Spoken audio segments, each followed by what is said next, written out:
With its small canals and wide creeks, the Mekong Delta in South Vietnam is as multifaceted and contradictory as the country itself.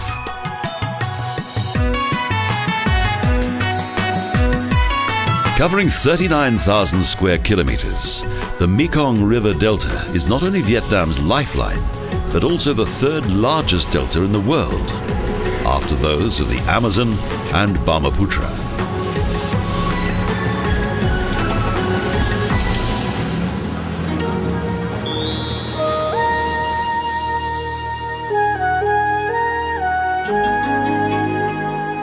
On the Mekong's northern creek, around 80 kilometers from Saigon, is Mai To, the capital of Tiên Giang province.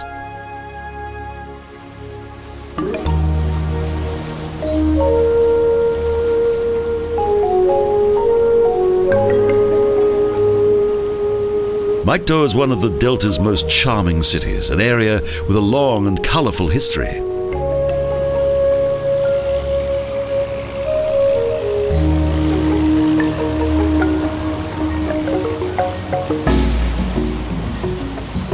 It was the Chinese who first settled in this area in 1697 and who were responsible for the subsequent historical development of Mai To.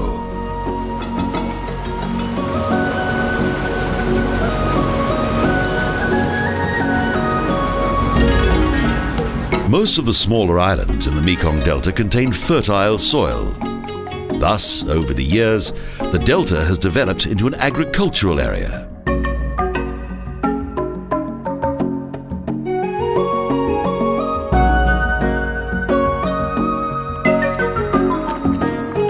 The 9-kilometer-long and 1-kilometer-wide Lion Island of Toi Son is an important center of agriculture.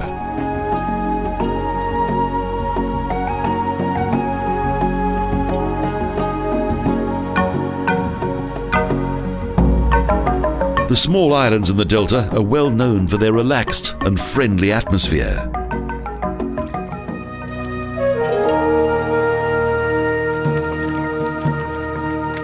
The journey on the region's many canals continues by the traditional mode of transport, the sampan, that is maneuvered by paddle at the bow.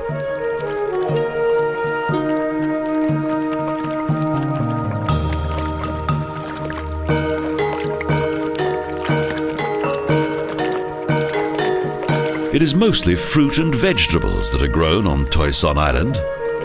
It also has education facilities for the local children and a small hospital.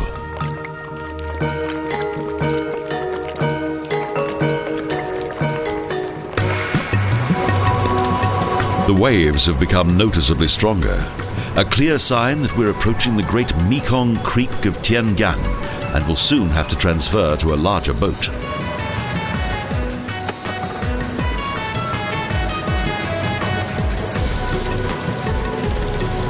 In the Mai To area, the dimensions of this section of the river are difficult to discern due to its numerous islands and small canals.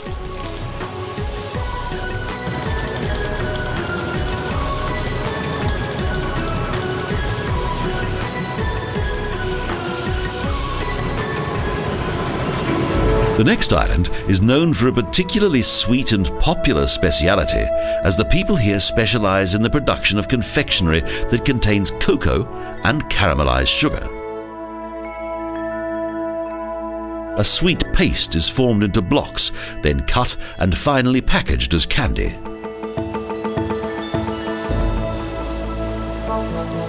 The journey continues through small canals and past the coconut trees that provide the basic material for the popular confectionery that's produced here.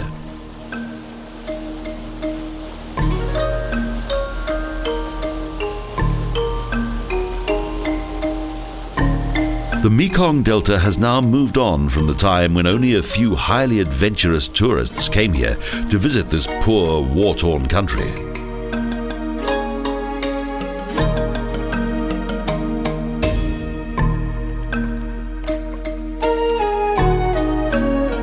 In recent years, this socialist country has begun to open its doors to tourists from all over the world.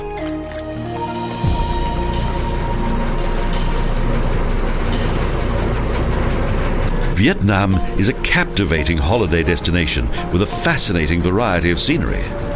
The economic potential of the country has now been embraced by many international companies. However, it's clear that there's still much work to do. In the Mekong Delta, poverty is never far away.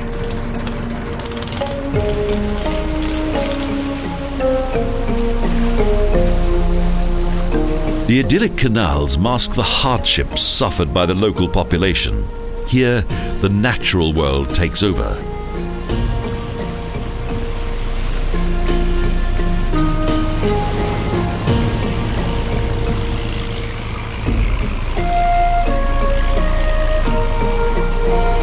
The delta was first inhabited in the 17th and 18th centuries. The rural character of this region has remained more or less unchanged to the present day.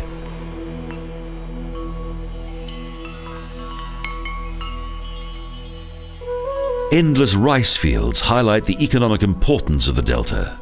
2 or 3 harvests a year are not uncommon in the Mekong area.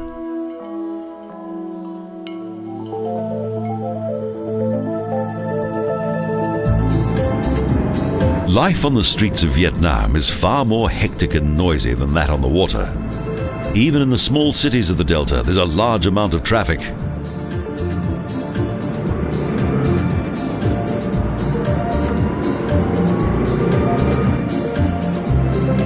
The modern Mai Tuan cable bridge now spans across the great tributary of the Mekong, the Tian Giang.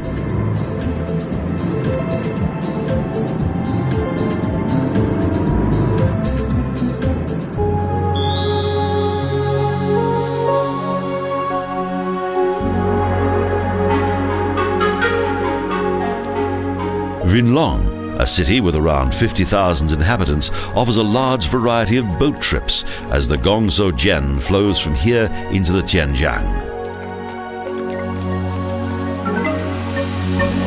Another popular attraction is a small park on the Vinh Long waterfront.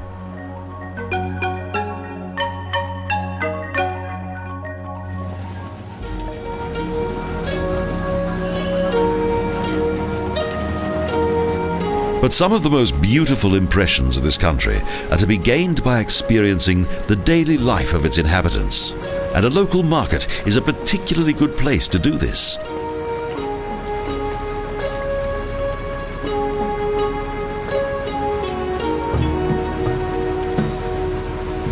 The journey continues by boat to Vinh Long, the capital of the province and the center of the Mekong Delta.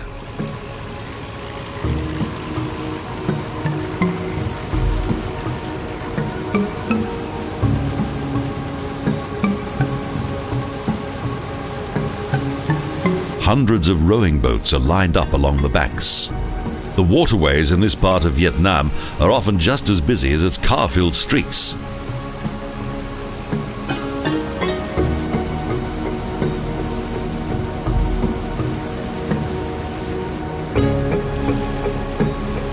The main reason for the large volume of traffic on the river is Vinh Long's busy market that's also located on the water.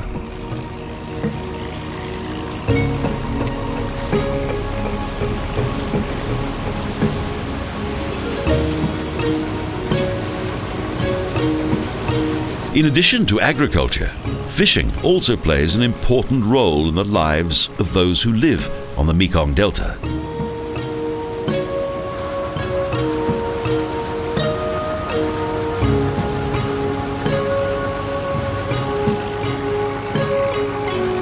Most of the excursion boats that leave from Vinh Long head for the same destination, the lush vegetation of the idyllic river island of An Binh.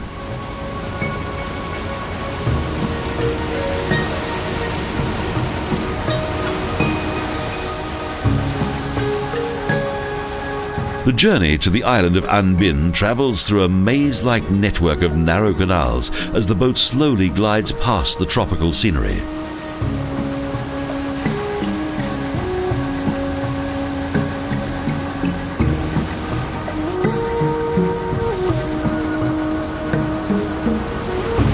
During the journey through the Mekong Delta, an increasing number of menacing clouds begins to gather above.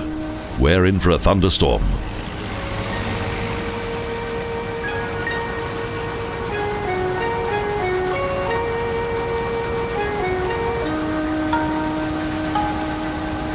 Undaunted by the sudden tropical downpour, the journey continues.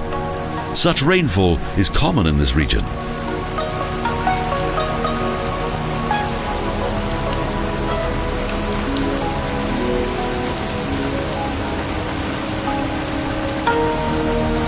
The rain provides a welcome, though brief, respite from the hot sun and the humidity of this region.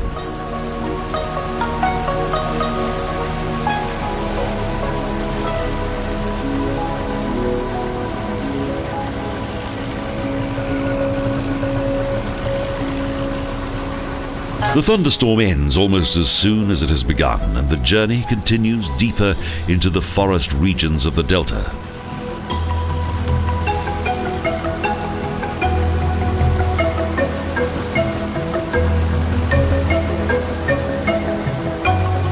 Dense forests once covered vast areas of the delta, but the increasing deforestation of the region has led to a drastic reduction of its trees.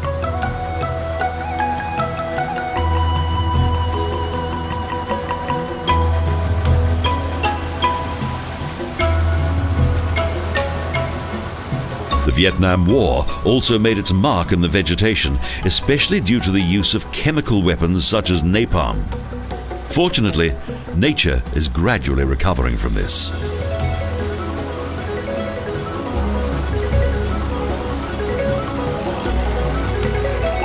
With its many canals, the enchanting river scenery of the Mekong has become a fascinating destination for nature lovers from all over the world.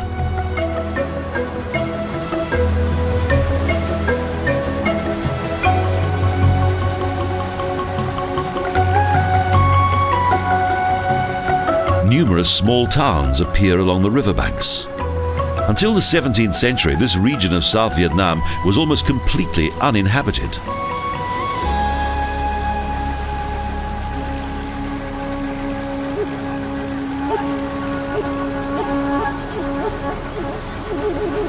The peaceful rural atmosphere of this area belies its bloody past that, even prior to the Vietnam War, was a constant struggle for survival.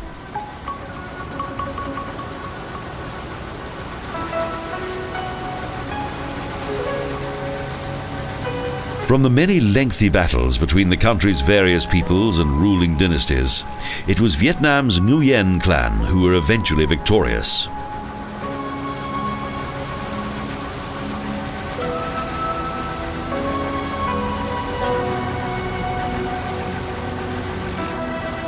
But shortly after this, it was the French colonialists who took control. This old Catholic church dates back to that time.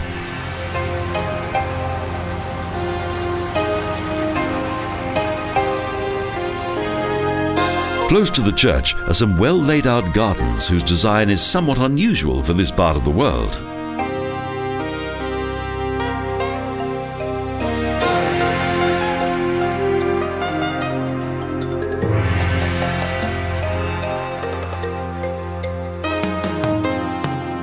Colonial times not only introduced churches to this land, the thriving plantations of today were also created at that time.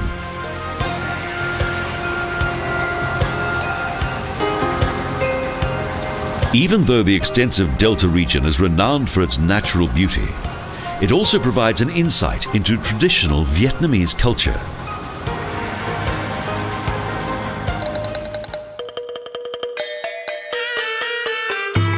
This elegant old colonial building, whose proud facade is a reminder of the former wealth of its former colonial rulers, is a good place to start.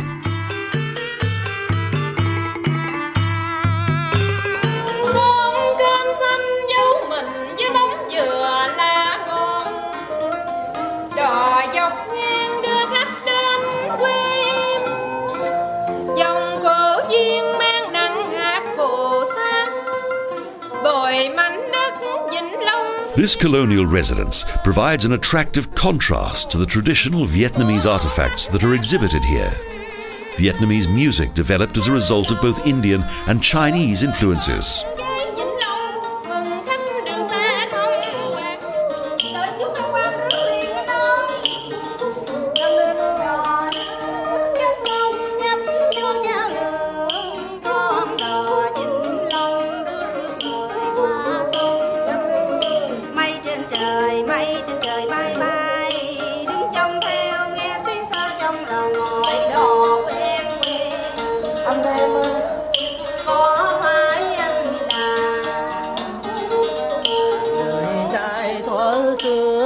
Both diverse cultures are to be found in the classical and traditional folk music of Vietnam.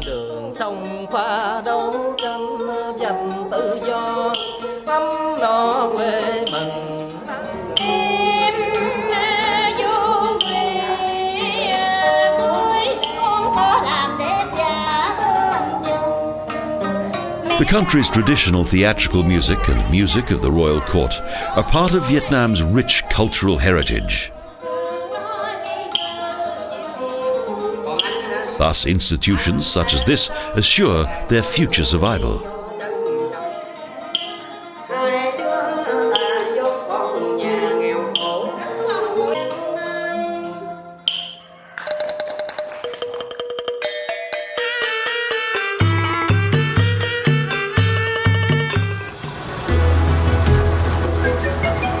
Historically, the Mekong Delta is the youngest region in Vietnam.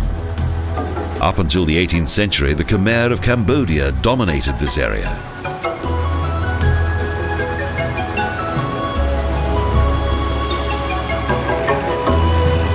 The exact size of the canals in the delta is not known, but it's estimated that they have a total length of 5,000 kilometers.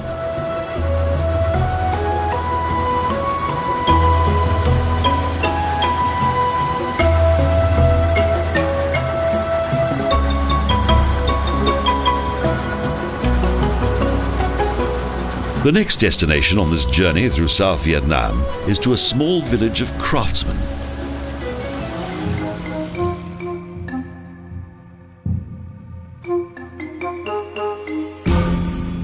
The inhabitants of the village specialize in the traditional manufacture of tiles. Each aspect of the work is on display, including the casting of the colored mosaics and the burning of the tiles.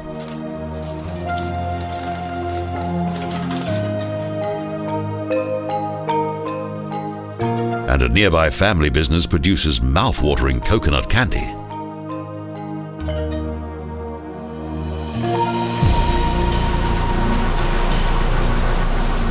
Today, around 22 million people live in Nam Bo in South Vietnam, of which the huge Mekong Delta is at the very heart.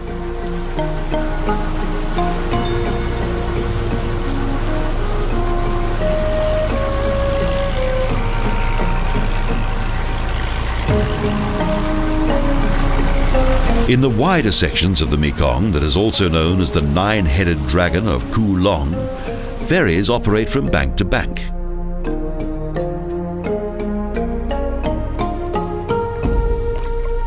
The larger ferries cross the Song Hao Giang, the lower river, the most southern creek of the Mekong, whose source is in Tibet, some 4,000 kilometers distant.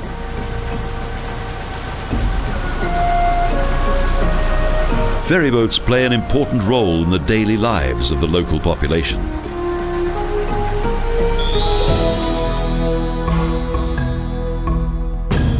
The largest and most economically important city in the Delta region is Can Tho, that has a population of around 250,000.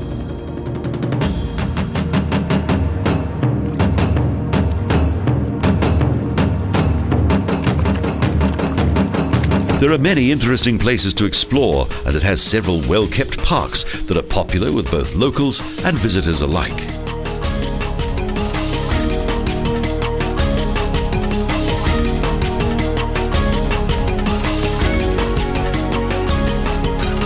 There's a large statue of the famous revolutionary and statesman Ho Chi Minh, the founder of the independent and communist Vietnam.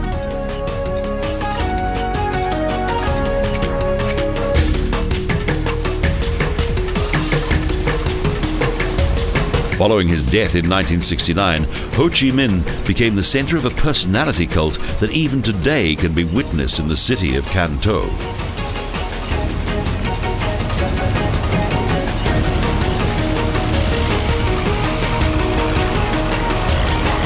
Even though it is mostly smaller boats that populate the Basak River, larger ships that weigh up to 5,000 tons also anchor here.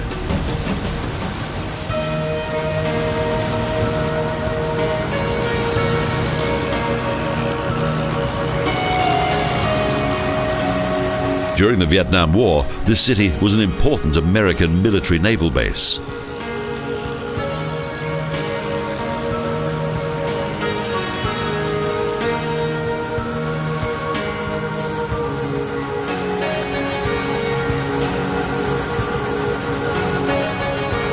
The city is dominated by the river. Over the years, Kanto has gradually developed into the unofficial capital of the delta.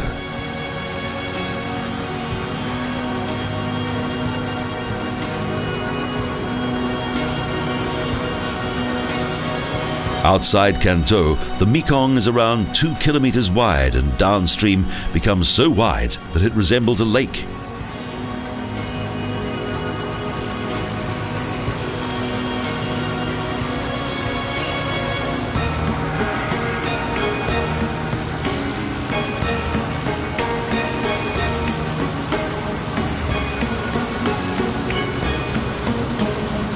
Due to its convenient location as the junction of several canals, the city is the ideal starting point of several boat trips. The dense jungle scenery has become an important refuge for many rare animals and birds.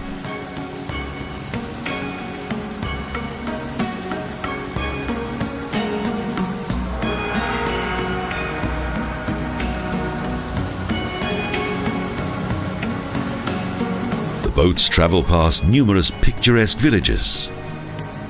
The majority of the population work in agriculture.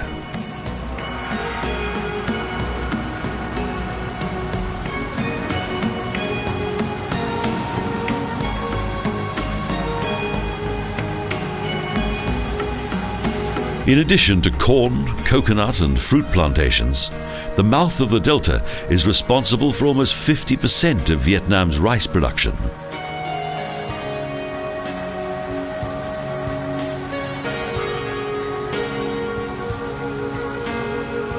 Close to Kanto, there are several popular attractions that can be reached by either land or boat.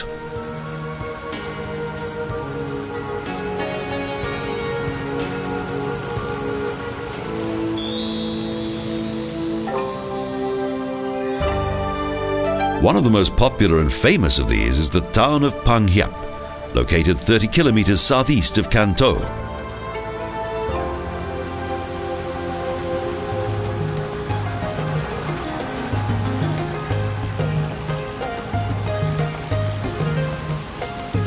Situated at the central junction of 7 canals is the floating market of Pang Hiap, an intriguing experience.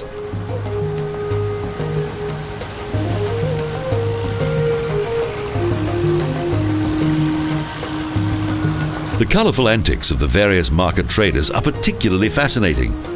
It's not surprising that this market is one of the most photographed locations in South Vietnam.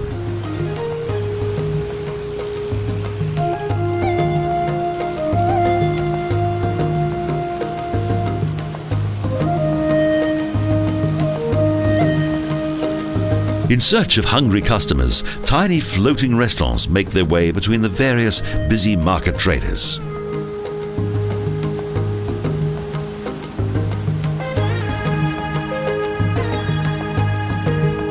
Markets such as this were once commonplace.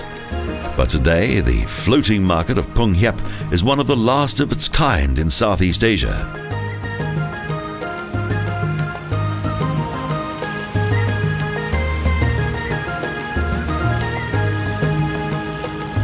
Thus, a trip to Pang Hiap is a must for one and all, as tourism is vital to the future survival of this amazing market.